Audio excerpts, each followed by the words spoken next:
Tere taas, on Pärnumaa podcasti 16. osa. Mina olen Regina Jaakson ja salvestame seda siin Pärnu huubis. Täna ma palusin endale külla ühe naisterahva, keda ma oleksin tegelikult isegi kutsunud natuke rohkem kevade poole, kuna mulle mingil põhjusel seostub see naine päikesega, aga ausalt öeldes täna, kui me salvestame, on ka päike õues, nii et võime väga vabalt juba temaga selliseid päikeselisi jutte rääkida. Tere tulemast, Errit Kuldkepp! Tere ilusat hommikut! Errit, alustame kohe sellest positiivsusest. Selles mõttes positiivsusest, et mulle tundub, et meil on mõneti sarnane maailmatunnetus, et on jah, elus igasugu asju, iseasi on see, kuidas me nendesse suhestume, eks ju.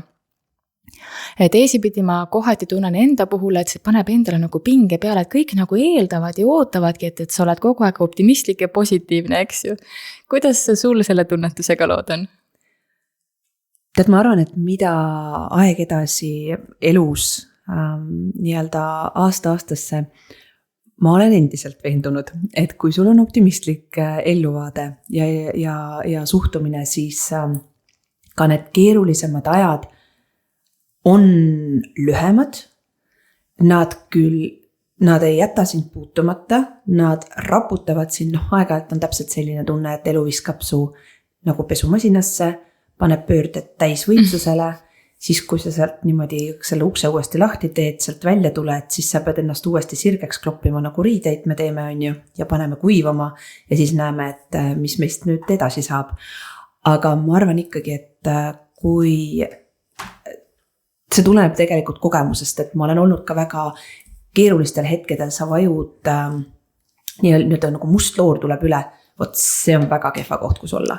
Et aga kui sealt uuesti välja saada ja enda mitte nagu ka karta ega vältida neid mustasid loore, aga sinna liiga kauaks ei saa jääda, sest et siis sa matud täiesti teise maailma ära ja siis sa kuidagi nagu kõik läheb hästi süngeks.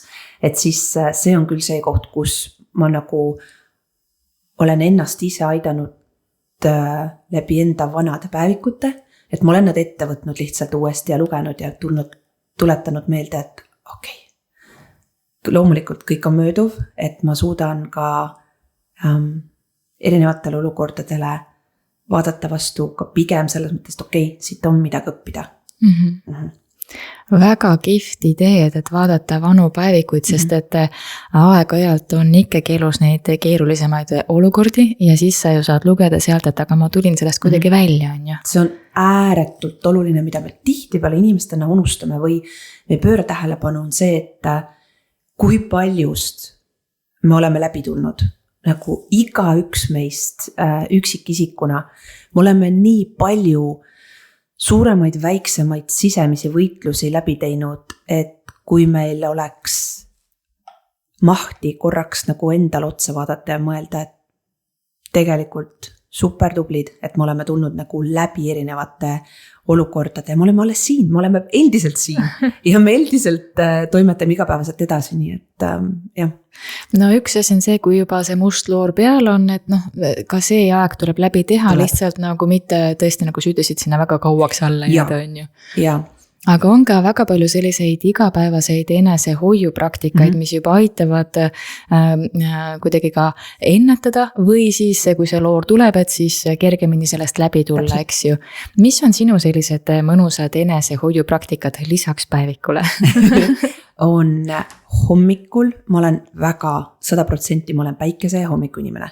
2 olulist nagu tegurit minu elus ja kui ma hommikul pean saama ärgates põhimõtteliselt, ärkan ülesse, pesen hambad, praegu ka soojad paksud talveriided selga ja kui õnnestub, siis nagu ka täna hommikul 6-kilomeetrine mõnus siukene hoogne käik, no see on midagi, mis toidab hinge, keha, vaimu samaaegselt ja tulen näiteks tänase päeva puhul ongi võib-olla kõige parem nagu seda näidet tuua, et kui umbes tund aega oli seda jalutuskäiku möödas, ma tulen koju, ma teen endale mõnusa smuuti ja lisaks sellele ma tegin endale ka sellise spa hommiku, et mulle alati meeldib, kui ma teen natuke pikema duši, siis ma panen mõnusa muusika ja loon endale ise selle keskkonna, et oleks lihtsalt väga hea olla.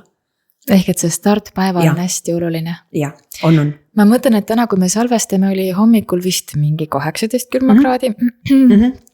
Et kuidas sa siis motiveerid, et kuulge, õue, mis te siin nüüd nutate selle 18-ga, keegi ei taha ninaga välja pista. Tead, mulle nii meeldib tegelikult see ka enese nagu tagant lükkamine ja tõukamine, et loomulikult teed silmad lahti, aga vaata, ma räägin ainult enda vaatenurgast, sest et mul ei ole ka väikseid lapsi.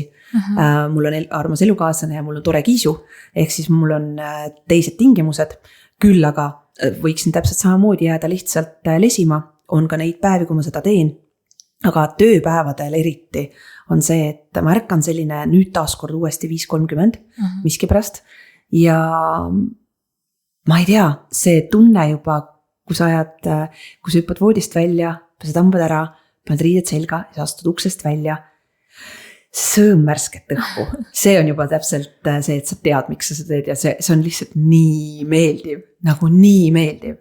Kui mitu aastat sul selline praktika on, ma ei mõtlegi, et sa just iga päev käid, aga ka niimoodi regulaarselt. Pikalt, aastaid, et praegu mul oligi natuke aega oli pausi, enne kui ma nüüd 6 aega olen järjest uuesti teinud seda. Aga aastaid, ma ütleks 10+ kindlasti, siis kui ma juba haiglas töötasin, kuna Pärnu haiglas hakkasid tööpäevad ju 8, ma ärkasin tol ajal 5 ja tegin ka oma sellise tunnise tiiru, sest et see oli, ma lihtsalt tundsin, et see mu vaimsele tervisele ja füüsisele lihtsalt nii oluline, et enne tööpäeva sa teed midagi aktiivset. See on väga oluline punkt ja me üleliia tihti selle peale ei mõtle, sest et kui me anname hommikul selle stardi, optimistliga positiivse, siis on suure tõenäosusega kõik need erinevad teemad, mis päeval nagu tulevad, on ju palju lihtsamini käsitletavad. Jaa, kohe kindlasti, sellepärast, et sa oled häälestatud, sa oledki optimistlikumalt häälestatud, sellepärast, et su keha ärkab, su keha on üleval, su keha ei ole loid, ta on värske. Ja kui sa selleks hetkeks, kui sa tööpostile jõuad, on see siis kell 8 või kell 9, sul on juba tunde selja taga ja sa oled teise, nagu heas mõttes teisel sagedusel, et sa ei ole see, et sa oled just ärganud kohvist ennast üles pumbanud ja siis nüüd hakkad toimetama, on ju. Ja tihti on ka see, et kui me mõtleme, et ma teen peale tööpäeva, no ega ei viitsi ikka küll. Jaa, sest tööpäevad võivad olla väga erinevad. Ja. No väga oluline asi siin juures on ka see hea riietus. Ma ei saa puutumata jätta. Ma nägin su Facebooki lehel, et sa jagasid enda uuest parkast pilti. Et räägi mulle natukene Wolframist selles osas, et minu teada oled sa ikkagi olnud selle algussündi juures terve see aeg. Kui lihtne on üles ehitada ühte uut brändi? Ohissa, ma nägin su silmi. See on korralik väljakutse. Brändi üles ehitamine, oh my god, selles mõttes ma olen kuulnud, paljudel on need unistused. Selleks, et unistusi täide viia ja brändi looma hakata, bränd ei ole midagi sellist, vaata, mis sa võtad mingi valmis toote, tuntud toote ja hakkad edasi müüma, on ju. Vaid sa pead seda nullist hakkama kõigepealt, sul peab olema mega hea meeskond. Meeskond on minu jaoks täiesti A ja O, sellepärast, et kui sa teed seda õigete inimestega, siis eriti esimeste aastate tõeliselt turbulentne sõit, mis ei ole siiamaani nagu, ütleme, ta on vaibunud natukene, aga väike ettevõtlus on ikka omaette teekond. Ja kui me algusaastatel, tuled sa välja näiteks, alguses lõime nimi Wolfram, kui me tulime selle nime peale. Me tahtsime, et ta eristuks, sest me teadsime, et selleks, et bränd eristuks, ta peab olema meeldejääv nimi. Et ta ei pea olema nagu otseselt tuttav, aga ta peab olema natuke veider. Nagu minu enda nimi, Errit. Ei ole üldse mingit tavapärane nimi, ta on veider ja ta jääb nagu meelde. Kellele jääb, kellele ei jää. Wolframiga sama teema, kuna tahtsime panna veega, et ta olekski natuke teistmoodi, mitte kaksikveega. Ja et RAM tegelikult meie jaoks tähendab vaimujõudu ja ka füüsilist jõudu. Ja see oli nagu üks alustala, aga kui sul on nagu bränd loodud, võtame need visuaalid loodud, siis kui sa hakkad nagu selle tootearendusega ja toodetega pihta, see on selline teekond, milleks sa ei ole valmis. nüüd me just alles eile vaatasime, mul ämm jäi, soovisid meile õnne, et Wolfram sai 7-aastaseks, me ütlesime, et kust otsast, aga ja loomulikult 1. veebruaril 2019 me registreerimisime ettevõtte, aga noh, see oli ainult registreerimine, see oli selleks, et me saaks hakata kõiki äriplaane ja kõiki alles nagu tegelikult ellu viima ja teostama ja Euroopa Liidult masinaparki jaoks raha taotlema ja kõike muud sinna juurde. Et seal on nii ühe brändi loomise sees on nii palju tegevusi, nii palju aspekte, mis kui endiselt, kui oleks hea meeskond, kui sa ei tea miks ja mille jaoks ja kelle jaoks sa seda teed, enamus loobuksid ära. Sellepärast, et mingil hetkel, kui läheb juba esimesed raskused, need on sellised asjad, mis võivad nagu tee pealt maha raputada. Et aga tänaseks hetkeks meil on absoluutselt see tore uus parka, et me alustasime särkidega ja see oli koroona algus. Me kogu koroona aja me nagu kuidagi, nagu öeldakse, jäime ellu ja püüdsime pildis olla. Ja nüüdseks hetkeks on särkidest jõudnud, me oleme jõudnud nagu tõesti ägedate toodeteni, mis on softcell talvejoped ja softcell tuulekad, mis on nagu nii unikaalsed, sellepärast et iga inimene, kes pöördub, on ta siis üksikisik või nüüd on suur osa klientidest on ettevõtted, me saame luua täpselt nende näoga toote. Et ei ole see, et meil on näiteks värvivalikus, parkadel on 6 värvivalikut ja sinna saab inimene logo peale panna. Ei, kui teil on nii-öelda oma sümboolika, oma visuaalid, oma värvid, see on see, mida inimene saab. Ja see on see, mida me teeme, et me ühendame inimesi oma vahel. Me ühendame meeskondi ja me ühendame neid, kes ei ole, ütleme võib-olla mingis organisatsioonis või ettevõttes, aga ta tahab olla osake Wolframist, siis ta saab Wolframi disainiga tooted endale ja ta on üks osa meie hundikarjast. Kui oli esimesed mõtted, et hakkame looma uut brändi, kas siis oli juba see kindel visioon paigas, et ma ei tea, 6 aasta pärast, näiteks, eks ju, et siis on meil juba pargad, softcellid, kõik asjad olemas? Oi jumal ei. Ja tead, mul on hea meel, et plaanid ei pea paika. Me võime teha elus palju plaane. Ja loomulikult väga paljud plaanid on olulised, nad annavad meile pidepunktid ja suunad.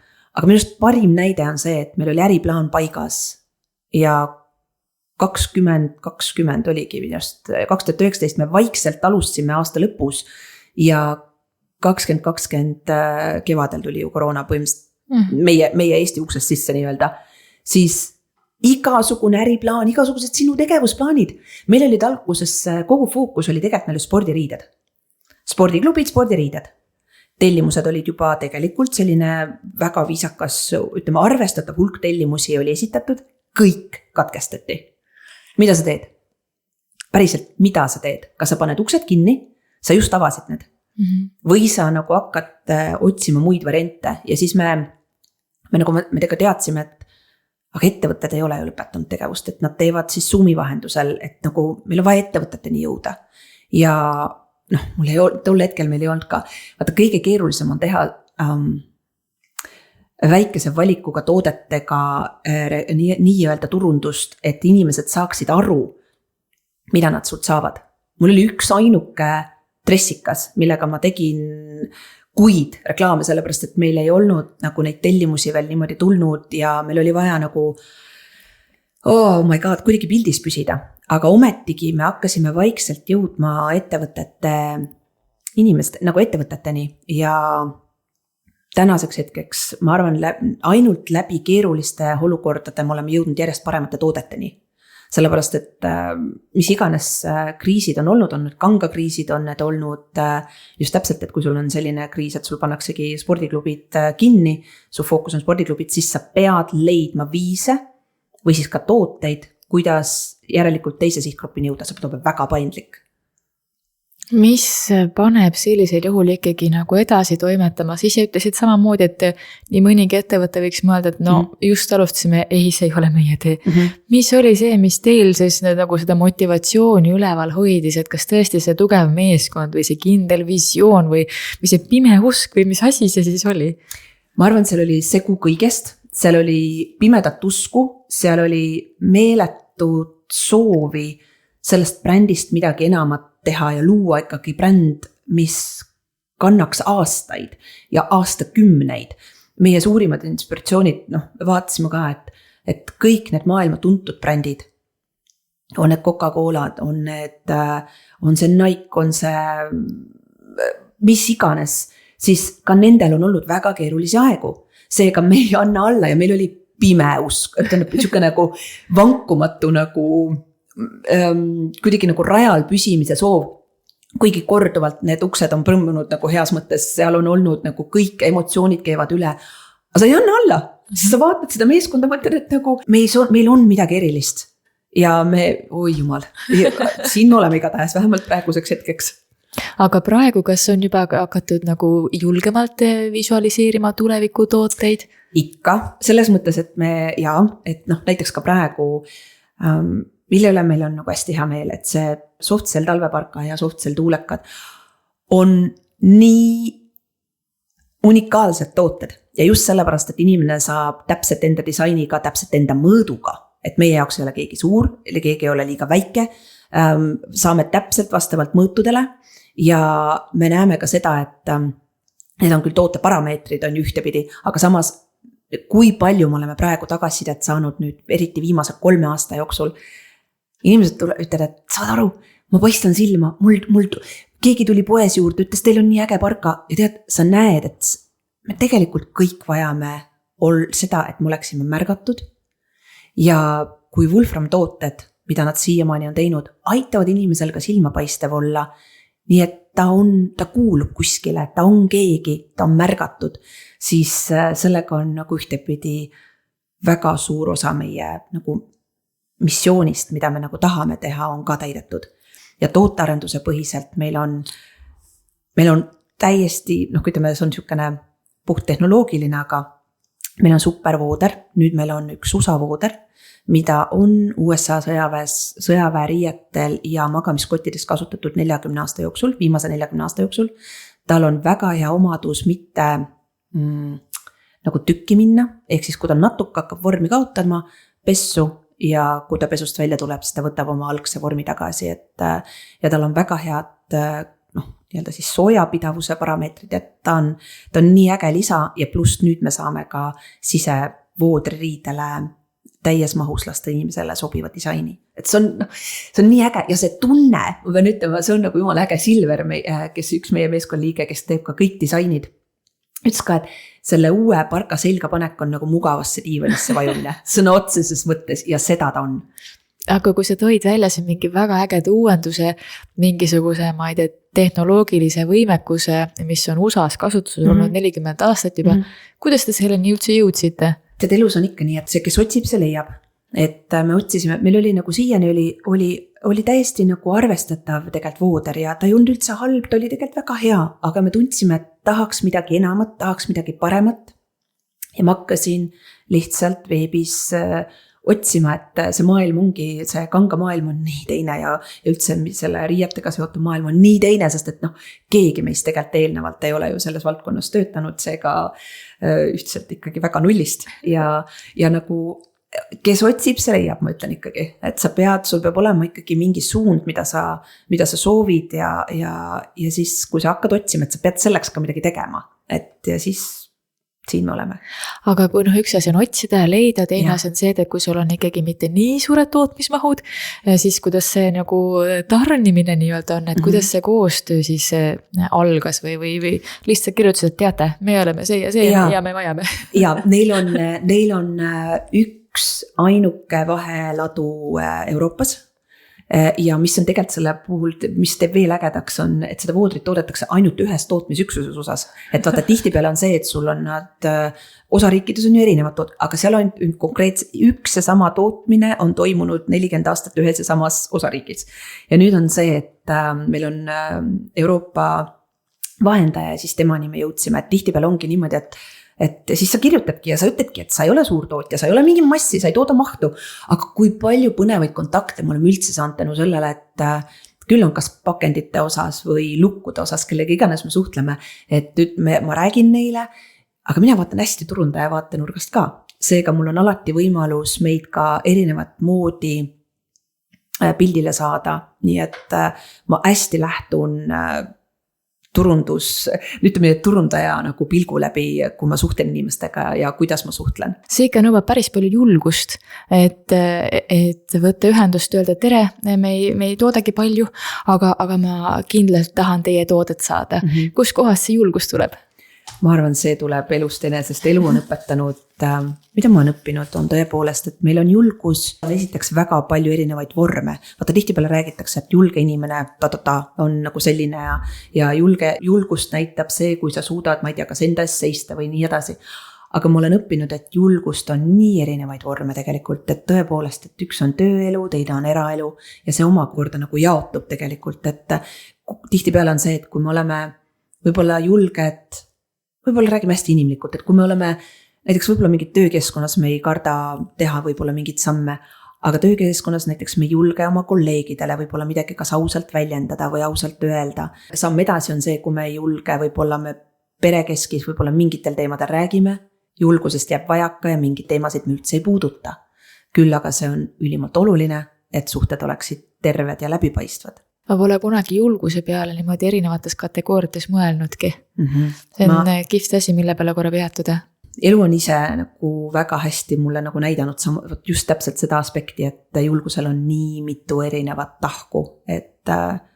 Ja lihtsalt ma arvan, et ka kuulaja, kui ta mõtiskeb selle sama teema üle, et kui ta on ühes valdkonnas julge, et kas ta on ka oma eraelus lõpuni julge, kas ta on oma tõepoolest tööelus sõpradega iseenda suhtes. Et siin on selline palju nurki nagu mille peale mõelda või siis tahke. Aga tulles tagasi sinu enda tegemist ja toimetamist juurde. Ma tean, et aeg-ajalt oled sa ikkagi ka käinud motivatsioonikõnelejana esinemas. Kas sul sellised tegemised, toimetamised ka jätkuvalt on? Ma vahepeal vähendasin neid drastiliselt, sellepärast et Wolfram võttis palju.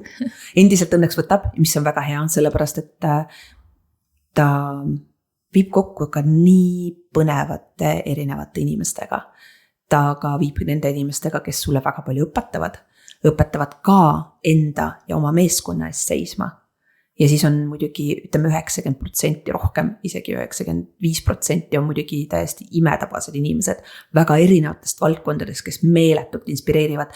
Ja see omakorda, nüüd ma olen muutnud oma natukene ka seda suunda inspiratsiooni ja motivatsiooni nii-öelda suunalistel seminaridel, et ma olen läinud rohkem ka turunduse kesksemaks, aga mitte küll nii väga, aga samas ma ikkagi väga palju õppetunde ma saan nüüd üle kanda Wolframist. On need erinevad kliendikogemused, mida on nagu nii palju, mis on igaüks omaette võib olla juba selline heas mõttes nagu see case study, et kuidas sa mingit olukorda lahendad. Ja kui eelnevalt oli hästi palju seotud, ütleme Pärnu haigla ja sealt õpitu ja inimestega ja iseenda elu kogemisega, siis nüüd on see kõik nagu omavahel veel põnevamalt nagu põimunud. Ja sa näedki, kuidas on võimalik olla ise inspireeritud igapäevaselt oma töös inimestest, kellega sa kokku puutud ja siis kanda seda siis edasi, ongi siis seminari näiteks vormi või keskkonda, et sa ei jää nagu, sa lähe rooste. Minu eesmärk oli alati see, et ma teen inspiratsiooni seminare jätkuvalt, aga minu ainuke tingimus on see, et mul peab olema ka lisaks kogu aeg kõrval mingi siuke korralik põhiõppeplatvorm, kus sa näed reaalajas toimuvad sul kogu aeg erinevad muutused, kogemused, kuidas olukordadega nagu toime tulla, kuidas iseendaga nendes olukordades toime tulla. Väga hea küsimus, kuidas iseendaga toime tulla? Kuidas siis tulla iseendaga toime? Aeg-ajalt, kui on vaja, siis korralikult nutta niimoodi, et tundub, et pisarad otsa ei saa, sellepärast, et mingid olukorrad lähevad nii hinge. Kui sa teed hingega, siis tahad sa või ei taha, aeg-ajalt teeb nii meeletult haiget, kui mingid, kas inimesed ei mõista või tihtipeale, kui sa oled ise kliendi rollis, kuna ma olen elus olnud nii palju nii-öelda nagu öeldakse, ühel pool letti, teist pool letti, ma olen olnud teenindaja rollis, ma olen olnud kliendi rollis, ma olen olnud puhastusteenindaja rollis oma välispraktikatele, on ju, kus sa oledki ühtepidi nagu taustajõud ja nähtamatu, on ju, ja siis sa koged seda, kuidas sind koheldakse, kui sul on üks riietus või teine riietus, kas sul on üks positsioon või teine positsioon. Ja ma olen elus nagu väga õppinud seda, et ja selle andis mul muidugi vanaisa vanaema ammu juba lapsepõlves edasi, et me kohtleme inimesi võrdselt. Aga vaata, kui sina oled üles kasvanud nii ja siis kui hakkab maailm sulle peegeldama, et aga mitte kõik ei ole nii üles kasvanud. Et siis sa nagu hakkad leidma, kõigepealt sa saad haiget, aga siis sa hakkad või leidma, et sina ei pea otseselt muutuma, küll aga sa pead sirgema seljaga enda eest seisma. Ja nüüd ka omakorda oma meeskonna eest.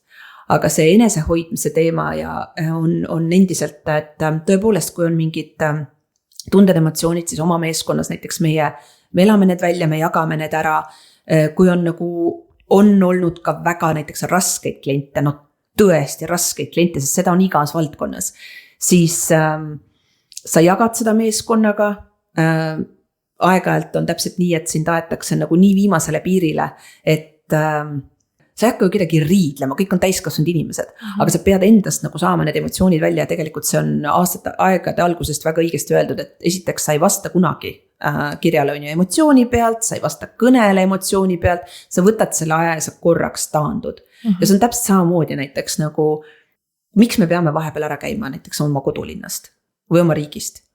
Selleks, et me näeksime korraks kaugemalt, kuidas meie kodulinn või koduriik tegelikult väljapoolt paistab. Või on see näiteks maja, et näiteks kui me elame kogu aeg, kui me kujutan ette, et sa ei lähe oma majast või korterist nagu üldse välja, et sinu maailm on sinu väike maja või sinu väike korter. Ja nüüd, kui sa välja astud, siis sa vaatad, et wow, tegelikult see maja ise ja see, kus see korter asub või see on ju wow, et ta on väga, väga äge tegelikult, ta on väga teistmoodi, on ju, kui sa nagu ette kujutasid. Ja noh, et me peame nagu andma endale nagu neid võimalusi, et tõepoolest, et me vaatame aeg-ajalt asju natuke kaugemalt ja samamoodi, et me vaatame seda kirja korraks, mis on tulnud võib-olla väga kurjane. Sa mõtled, et nagu püha taevas, et mul on kõik täiskasvanud inimesed, aga mõni inimene ikkagi otsustab olla lihtsalt arrogantne. Ja see on tema otsus. Aga samas minu otsus on see, et ma ei vasta talle samaga, seda me oleme aegade algusest rääkinud, aga mul jääb meelde. Ma lihtsalt jätan meelde ja siis ma tean, et kuidas ma ühel või teisel viisil pean näiteks selle inimtüübiga edasi toimetama. See on päris keeruline, selles mõttes keeruline, et ma tean, et sa oled hästi tundlik inimene ja ma ütlen seda heas mõttes, eks ju. Ja sellisel juhul, isegi siis, kui sa selle materjali endasest läbi töötad, ta kusagil ikka mingi hetk tiksub. Mingid asjad jäävad tiksuma, kui sa arvad, näiteks ma arvan ka, et näiteks mingid olukorrad ma arvan, et ma olen enda jaoks võib-olla lahendanud, on ju. Kuni siis selle hetkeni tihtipeale on näiteks niimoodi mõtlen, et väga hea. Näiteks ma arvan, et sellist tüüpi inimestega ma arvan, et ma juba saan hakkama. Ja siis elul on alati. Ma ütleme niimoodi, et ma arvan, et kui mitte see sama päev, siis järgmine päev, ta serveerib sulle ja ta presenteerib sulle analoogse karakteri. Ja siis sa saad aru, et okei, mul on veel päris palju õppida. Aga see on teisipidi äge. See enese teadvustamisoskus on väga äge, mida väga paljudel ei ole. Et tihti nii mõnigi lihtsalt läheb läbi elu teadmata, mida ta teeb, miks ta teeb, teadvustada, mida ta tunneb, eks ju. Et selles osas ka ise ennast nagu nii-öelda jälgida kõrvalt või vaatlejana korra, see on hästi äge. See on hästi oluline. See on nii oluline, sest et on see siis, jällegi, on see töökeskkonnas või on see eraelus. Et okei, ma tegelikult mul keesid emotsioonid üle või et ma võtsin midagi liiga isiklikult, siis on see järgmine samm see, et sa teadvustad endale, aga siis sa ka oma partnerile või kolleegile ütled, kuule, ma läksin üle piiri ja ma päriselt mõtlen seda. Ja nii kui sa seda tegelikult ütled südamest, siis vastastikku toimub sükene nagu mõnus, esiteks nagu vabanemine ja teiseks tugevam ühendus. Sellepärast, et me lõpuks oleme kõik inimesed, me ei ole elavad pühakud, me õpime igapäevaselt, aga meil on võimalus nagu ennast ikkagi ka tõepoolest teadlikult jälgida. Nii äge, et sa selle teema välja tõid, et just eelmisel nädalal oli üks jutuajamine noorsootöö teemadel ja meil siis oli juttu Pärnu Noorte Vabaajakeskuse juhataja Margit Vellendi ja noorsootöötaja Poliinaga. Ja Margit tõi täpselt selle sama asja välja, et kui keegi eksib kusagil ja ta ütleb südamest vabandust, siis me läheme kohe edasi. Pole mingisugust teemat, eks ju. Ja eksimine on inimlik, see on täiesti okei. Aga vaata, minu arust on nagu tegelikult mida aeg edasi, seda rohkem ma nagu imestan, et kui me oleme väiksed lapsed, siis me nagu väga palju eksime. Kukume, koperdame, parandame, hakkame uuesti ja nii edasi. Ja see on nagu loomulik ja see on andestatav ja kõik on normaalne. See, et me oleme nüüd täiskasvanud, ütleme nii, et vanuseliselt siis. Nii, mis see muudab? Me oleme endised inimesed, me endiselt õpime, me endiselt komistame, me endiselt kukume. Me ei tea väga paljusid asju siin elus, me kogu aeg õpime, me õpime juurde, me täiendame. Täpselt samamoodi, minul ei ole küll olnud seda õnne ja rõõmu olla ise ema, aga mitte ükski inimene ei sünni, näiteks ükski naine ei sünni ju emaks, nad ju kasvavad, nad ju peavad õppima, see ei ole see, et no ma olen alati imetlenud, et ongi see, et sul on, ma saan aru, toimub ühendus, kui näiteks ema on beebiootel, ma saan aru, aga ma olen alati imetlenud seda, et kui nüüd beebi sünnib, siis see sama naine peab olema järsku keegi, kes ta tegelikult mitte kunagi ei ole olnud ja siis ma nagu imetlusega vaatame, et täiesti lõpp, kuidas nad teevad seda, et ma olen näinud seda oma ema pealt, oma nõbude ja lähedaste pealt, et see on nagu, sul on hetkel üleöö, on sul antud täiesti teine roll. Ja sa pead õppima, sa pead adapteeruma, sa pead olema paindlik, sina oskad selles osas nagu ilmselgelt kõvasti rohkem kaasa rääkida. Emadusest või? Jaa. Õpin iga päevaga. No just. Ja see ongi see, et ja samamoodi ka, kui ka lapse, ütleme, näiteks kui on lapsega teil mingi arusaamatus on ju, siis ka sina ema nüüd, et kuule, vabandust on ju, et ma eksisin on ju. Ja laps näeb, et see on igati normaalne. Et me ei ole keegi sündinud targad. Oi jumal, hoidku jumal selle eest. Ma arvan, et me samm-sammult oleme selles osas natuke tervema ühiskonna poole liikumas küll. Vähemalt ma väga loodan ja kuidagi tunnetus on selline, et me oleme sinna poole liikumas. Aga tulles nüüd tagasi veel sinu selliste toredate tegevuste juurde, siis me oleme korduvalt rääkinud sinuga sinu hingesaarest. Jaa, kusjuures see on nii tore, et see jälle teemaks tuleb sellepärast, et ta on olnud mul praegu kooso, on olnud viimase 1,5 nädala jooksul igas unenäos. See tähendab seda, et kutse on suur, et viimasest reisist on nüüd 5 aastat möödas ja ma endiselt ütlen, ma siiralt loodan, et iga inimene leiab endale selle koha siin maailmas. See võib olla meie enda Eestis, see ei pea olema kuskil kaugel, aga see, et tal on see oma koht, kus ta tunneb, et vaata, see on sama tunne, nagu piltlikult öeldes, kui sa pead telefoni laadima ja sa näed, et hakkab laadima, täislaadimiseni on jäänud mingisugune 80 tund aega näiteks on ju. Siis minu jaoks on kooso sama koht, et nii kui mu jalad seda pinda puudutavad, ma tunnen, et laadimine on aktiveeritud. Et see on üks imetabaseid saare ja ma just vaatasin jälle üks päev videosid ka, et mis mulle meeldib, on see vahetu ehedus, mis seal veel on. Et just näiteks hommikul, kes ei ole harjunud sellega, siis on niimoodi, et kui sa hommikuti seal, ma arvan 6 paiku, 6, aeg-ajalt ka 5:30 on väiksed külad on ju, näiteks mina olen põhiliselt Shara külakeses olen mina ööbinud.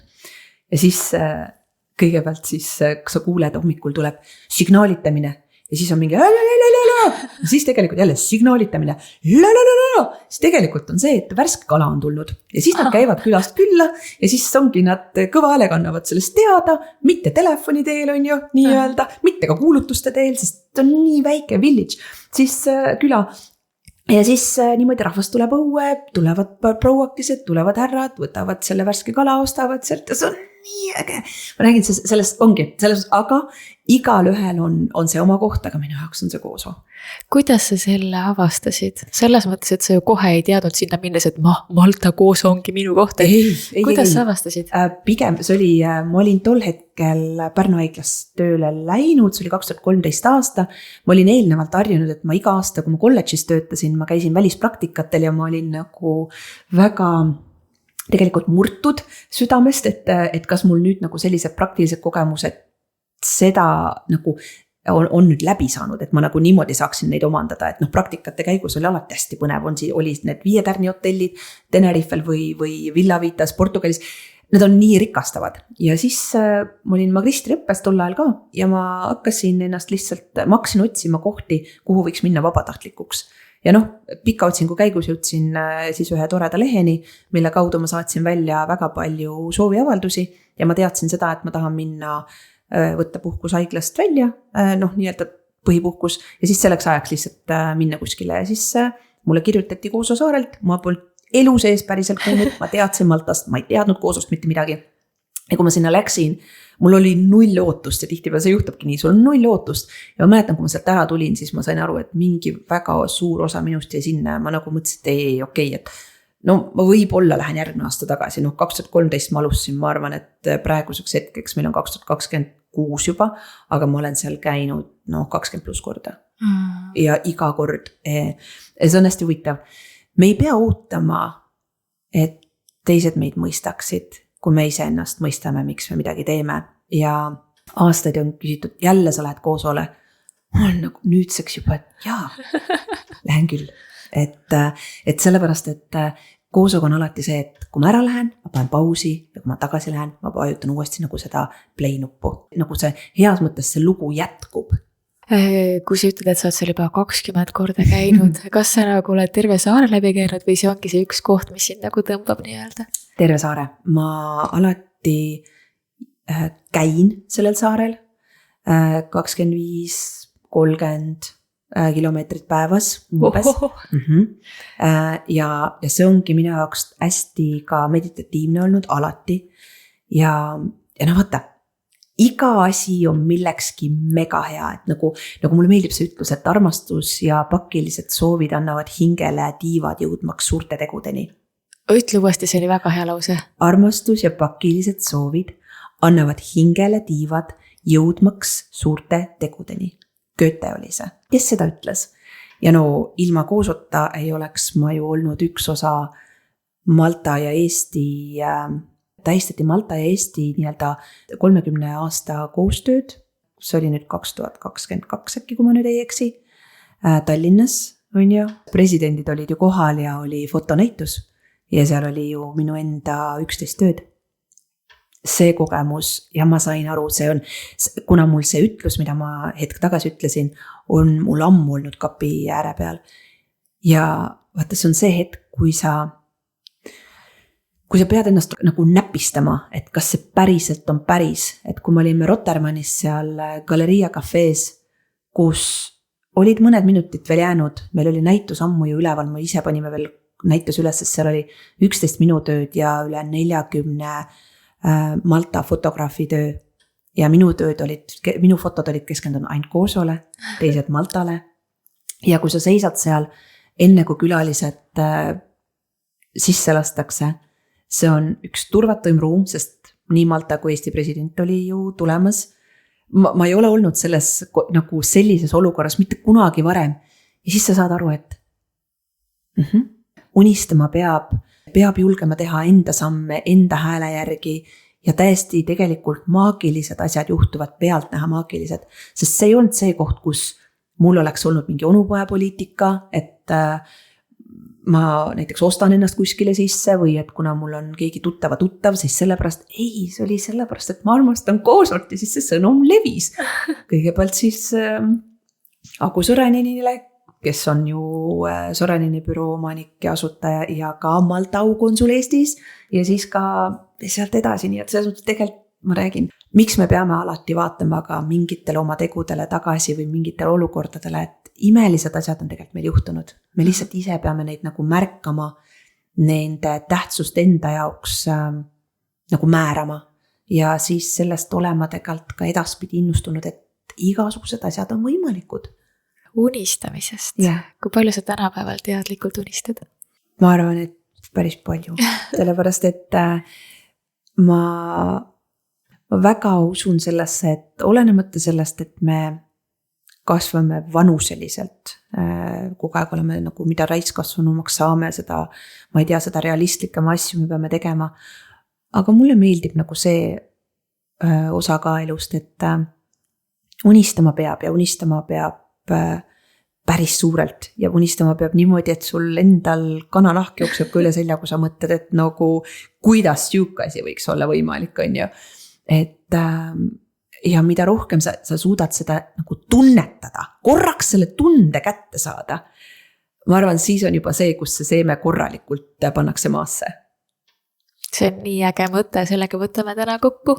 Suur aitäh sulle, Errit, ja nii äge, et sa tulid ja ei olegi muud kui, et mõnusat unistamist, tuult tiibadesse Wolframile ja sulle ja järgmise jutustamiseni. Aitäh, kõik ilusad sulle ka!